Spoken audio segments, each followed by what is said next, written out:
자, 두 번째 시간 시작합니다. 들었어요? 네, 두 번째 시간. 4번 문제죠. 자, 요셉이 바로에게 야곱과 형제들은 선조 때부터 목축을 하던 자라고 그렇게 이야기를 했죠. 네. 왜 그렇게 이야기를 했을까? 그 내력을 이제 이야기한 것이지만은 성경에서 말하고자 하는 의미가 있다는 것이죠. 왜 요셉의 형제들은 우리는 선조 때부터 목축을 하던 자입니다라고 그렇게 말하게 했을까? 가인과 아벨에서부터 시작이 됐잖아요. 예, 그렇죠. 선조라는 말에 우리 그 포커스를 둬야 되는 거예요. 예, 선조라는 그 단어를 그러니까 처음부터라는 이야기잖아요. 우리는 처음부터 그러니까 우리는 처음부터 목축을 하는 자이는데 그러면은 가나안 사람은 사실은 또 다른 말로 하면은 저 애굽 사람들은 지금 농사를 짓고 있다 이 말이잖아요. 지금 그러면은 이 선조를 생각해 보면은 목축업의 선조 아벨, 그 다음에 농사꾼의 선조인 가인을 지금 비교하는 말이란 말이에요. 여기서 그거를 우리는 생각해 봐야 돼요. 애굽인은 농사를 짓는단 말이에요. 그러면 가인의 자손이, 너희는 가인의 자손이다 이 말이죠, 지금. 실질적으로 애굽 사람들은 그 누구 자손이에요? 가인이.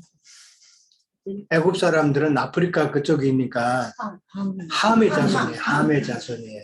예, 저주를 받는 함의 자손. 예, 함의 자손이고, 그 다음에 이제 가나안은 이제 가나안. 자, 그러면은 애굽 사람들은 그러니까 그 조상이 가인이란 말이에요. 농사 짓는 조상. 예, 그걸로 이제 그 혈통적인 것이 아니라 그 영적인 의미가 농사 짓는 자들의 후손이라는 것이죠. 그러니까 가인은 하나님 앞에 땅에 좋은 것으로 제사 드렸지만은 하나님이 안 받으셨잖아요. 그 왜 안 받으신 거예요? 세상 것. 그건 세상 것이란 말이에요. 세상 것이고 그거는 어디까지나 육적인 일이라는 것이죠. 이제 그거를 갖다 대비해서 목축업은 무엇을 상징하는 거예요? 그러면은 이건 영적인 일을 하는 거죠. 영적인 일. 이 세상에는 소망이 없고 농사는 땅을 딱 하나 정해놓으면 그거 못 떠나죠. 못 떠난단 말이에요. 그렇지만은 목축하는 사람들은 하나님의 언어를 따라서 풀이 있는 곳으로 돌아다녀야 되잖아요. 하나님의 언어를 구하는 그런 믿음의 생활을 상징하는 이야기잖아요. 그러니까 목축업을 한다는 것은 아벨의 그 목축업은 결국은 속죄와 화목을 위한 희생제물을 키우는 것이란 말이에요. 그런 것을 드리는 생활을 추구한다는 것이기 때문에 그거는 어디까지나 영적인 일을 추구한다는 의미고 그 다음에 그것이 바로 제사장의 삶을 이야기하고 있다는 것이죠. 그러니까 근본적으로 그 삶의 그 목적과 그 다음에 정신세계가 다르다는 것을 이제 이야기하는 거예요. 자, 그 다음에 오늘날의 고센 땅은 영적으로 어디를 말할까요?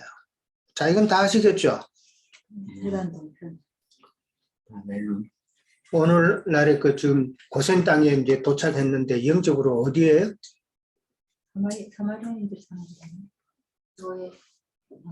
영적으로. 영적으로. 고센 땅. 고센 땅은 바벨론은 애굽인데 고센 땅은 영적은 도양이에요. 네, 세상 교계예요. 세상 교계.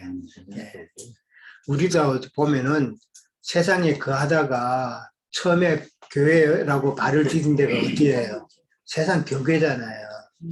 거기서 우리가 신앙생활 처음 시작한 곳이잖아요. 그렇죠. 그러니까 고센 땅이라는 그 의미는 세상 교계를 상징한단 말이에요. 세상 교계에서 거기는 모태단 말이에요. 모태. 신앙의 모태잖아요. 그러면은 거기 저는 계속 있어야 돼요? 엄마 뱃속에서 10달만 있으면 때가 되면 나와야 된단 말이에요. 나와서 어디로 가야 돼요? 승리를 건너서 왕년 건너. 예. 이제 모신기 농사로 이야기하자면은 이제 모판에서 논으로 이양을 해야 되죠. 예, 이양을 하는 그 단계란 말이에요.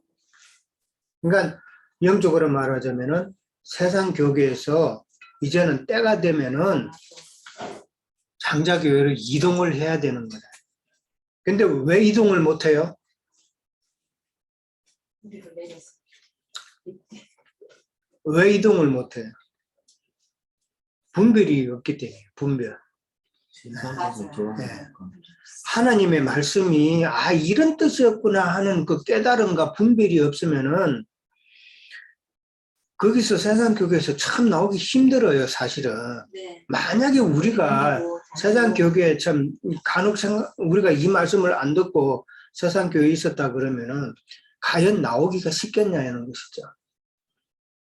저 같은 경우도 세상 교회에서 오랫동안 있다가 2007년도인가 안수집사로 제 5월달에 안수집사로 임직을 받았어요. 그러면서 내가 말한 게 있어요. 나는 이제 영원한 이 교회 사람이구나. 뿌리를 내리는구나. 이렇게 생각을 했다니까요. 많은 사람들이 네. 그래서 나는 이제 영원한, 그때 교회가 CPC라고 그랬는데, 약자로 CPC맨이구나. 그렇게 생각했는데, 웬걸 그 애 하나님이 그 교회에 나가게 하시더라고요. 예수 그리스도님 하셨어. 근데 만약에 내가 그에 안 나오고 그냥 그대로 있었다면은 뭐 장로가 되고 철저한 종교인이 됐겠죠. 예. 그러면은 우리가 신앙생활하면서 종교인이 된다는 말은 하나님을 지금 배반하는 행위란 말이에요. 예. 예수님을 배반하는 행위라. 왜 배반해요? 왜냐면 하나님은 종교를 없애려 오셨는데 종교를 떨어고. 예수님은 우리에게 은혜를 주셔서 참 생명의 길로 가기를 원하시는데 이 종교인들은 율법 종교인도 그렇고 세상에 지금 종교에 젖어 있는 사람들은 종교적으로 신앙생활 하는 사람들은 내가 뭐를 자꾸 하려고 그런단 말이에요. 율법 하는 사람 율법을 지켜서 구원을 얻는다고 그러죠. 그건 율법 종교인이란 말이에요. 그 오늘날에 종교생활 하는 사람들도 세상 교육에 보면 내가 최대한 거룩하고 성결하게 신실하게 참 세상 사람 보기에 참 칭찬받을 만한 그런 모습으로 자꾸 자기를 가꾸잖아요. 그거는 하나님께서 예수님께서 해놓으신 것을 무너뜨리는 일이라는 말이에요. 그래서 그거는 예수님을 배반하는 행위다라는 거예요. 유대인들이 예수를 죽였잖아요. 왜 죽였어요? 옳은지 알고. 그렇죠. 자기네들이 믿는 그 신앙으로 비하면은 그들은 너무 종교적으로 철저했잖아요. 그들의 철저한 종교성 때문에 결국은 예수를 죽인 거잖아요. 그래서 나도 세상 교회에 있을 때 나올 때에 하나님이 이 사실을 먼저 깨닫게 하셨어요. 내가 이 교회에 이렇게 지금 나오지만은 이거는 내가 믿음 생활을 하는 게 아니라 교회 생활을 하고 그냥 종교 생활을 하는 거라 하는 것을 하나님이 깨닫게 해주셔서 이제 그 교회에서 나오게 하셨는데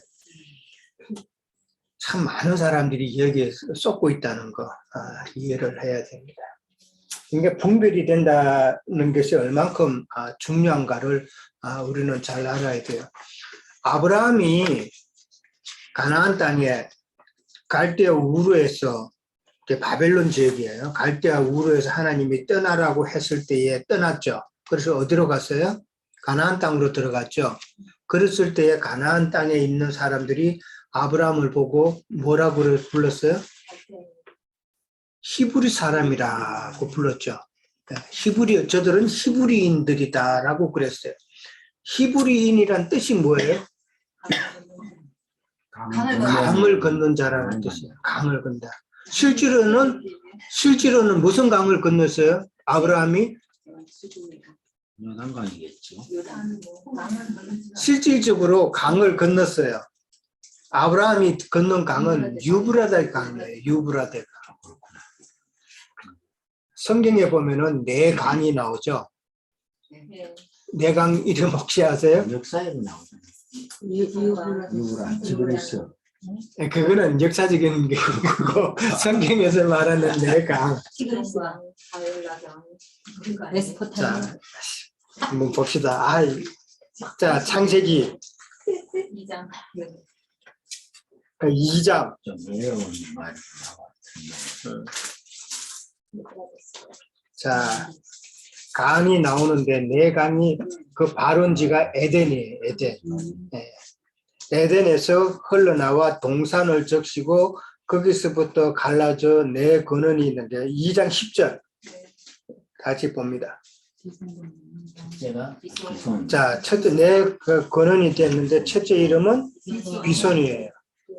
그 다음에 그 비손 땅은 금이 있고 그 다음에 그 땅은 순금이요. 그곳에는 베델리엄과 호마노도 있었다 그랬어요. 이게 뭐예요, 베들레헴 거? 그러니까 이거 보석이에요, 보석. 아니 그 영적 의미하고. 그게 그거 제가 설명드릴게요. 자, 비손강에는 금이 있고 보석이 있었다 그랬죠. 그 다음에 두 번째 강이 뭐예요? 기원. 기온 강이에요, 기온. 그 다음에 세 번째는 히데겔이에요.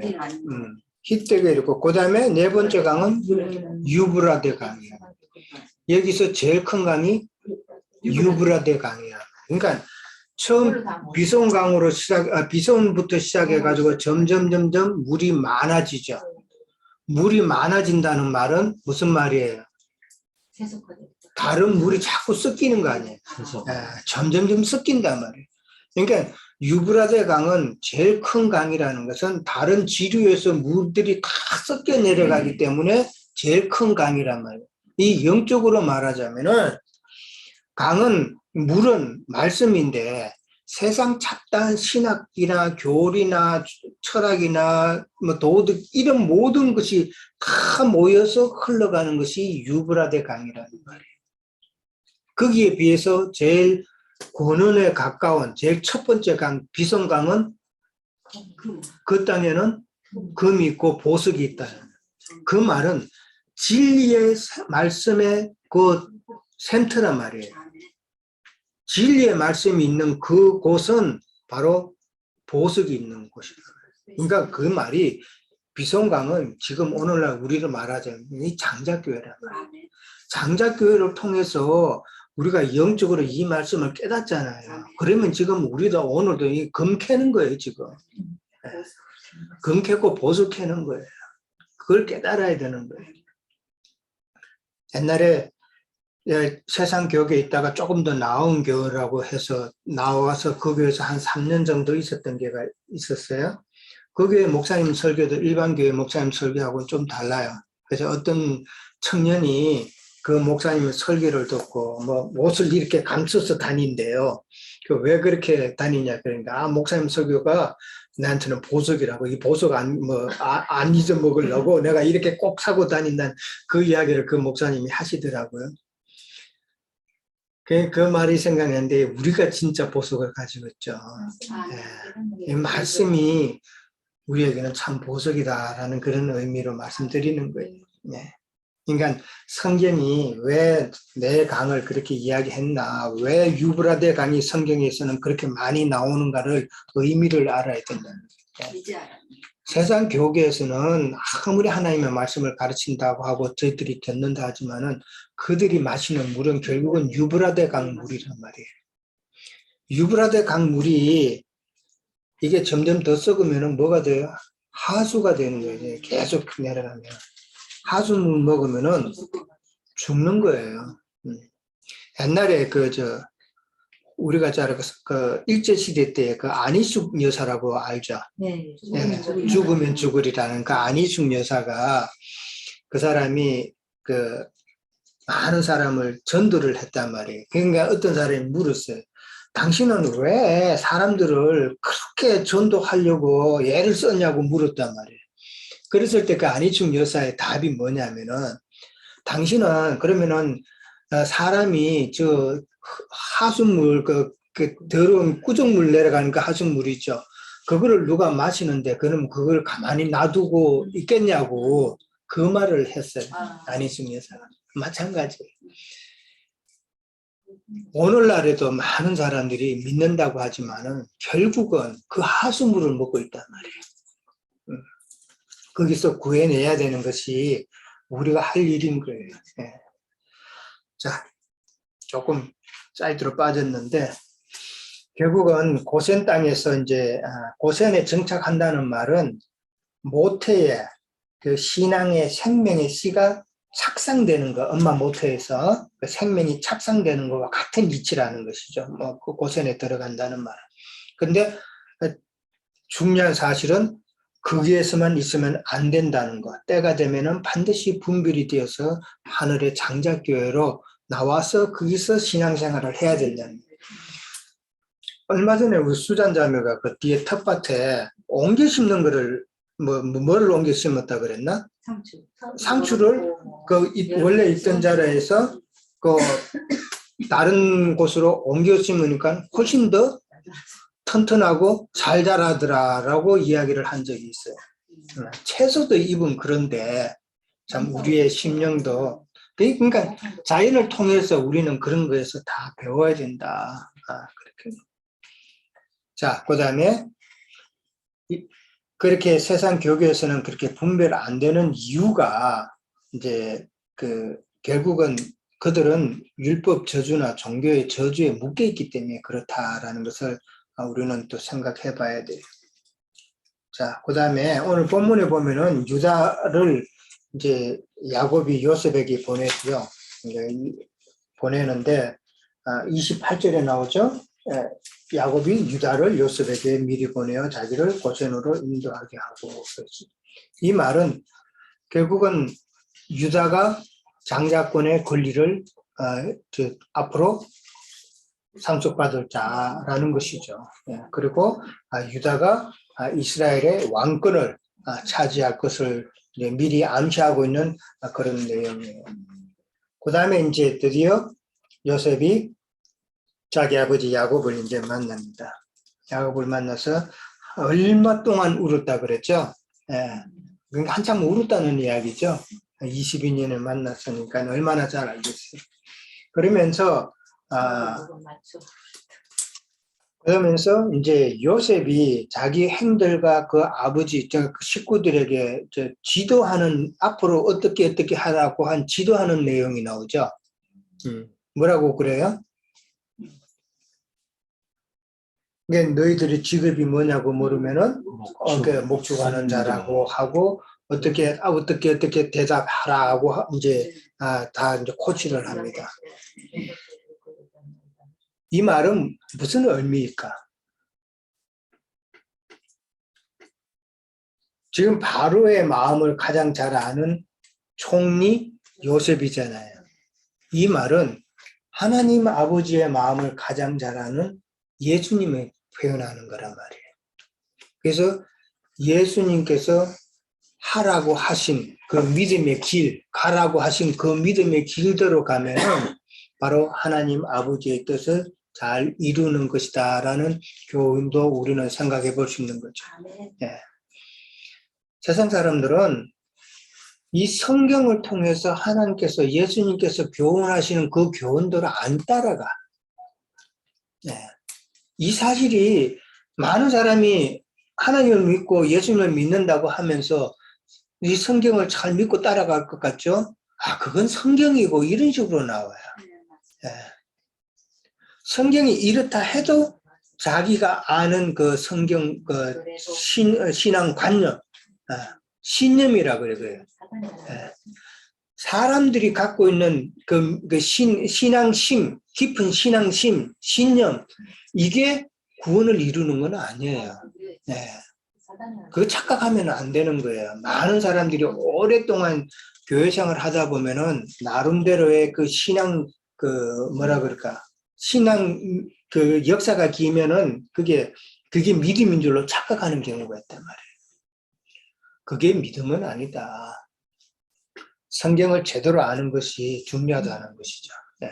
오랫동안 신앙생활 했고, 내가 참 남보기에 부끄러운 일 안 했고, 내가 이렇게 잘 지내왔다라고 하면서 하는 것이 결국은 참 자기들의 의를 나타내는 거기 때문에 그거는 구원하고는 상관없다. 참 믿음의 길하고는 다른 것이다라는 것이죠. 자, 그 다음에 베델에서 야곱에게 함께 하신다고 약속하신 하나님이 야곱의 인생에서 어떻게 완전히 실현되는 것은 무엇인가? 창세기 28장 한번 봅니다.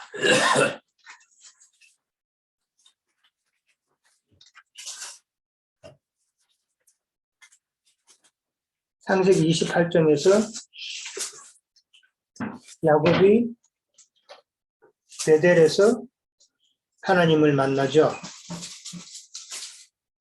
하나님을 만나는데 10절부터 이제 쭉 나오죠.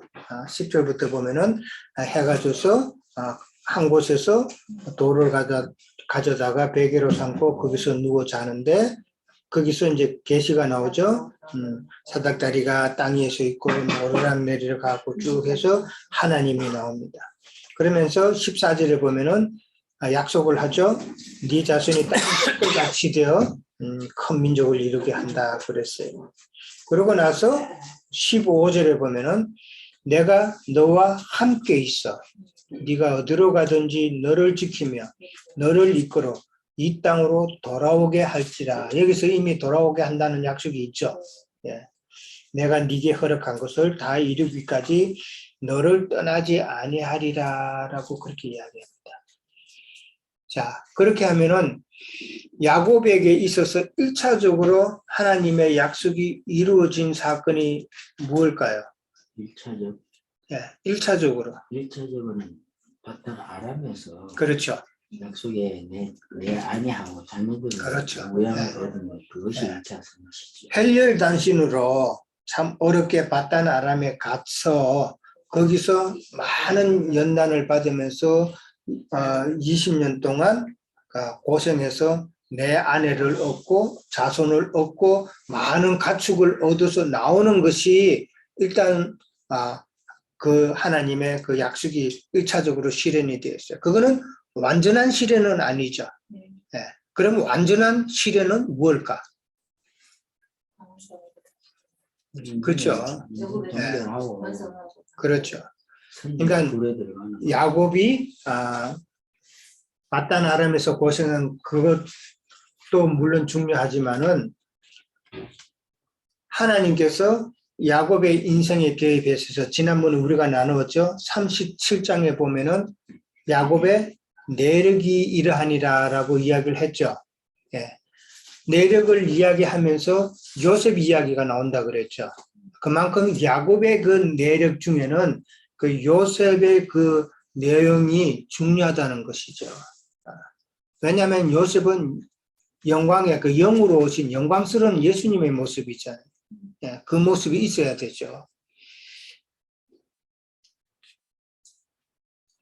그렇게 하나님께서 약속하신다고 해서 나왔는데 완전한 성취는 그러면은 무엇일까?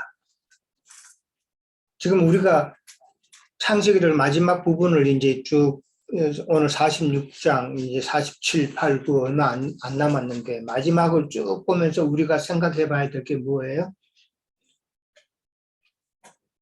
야곱의 믿음의 여정을 우리는 생각해 봐야 된다는 거죠.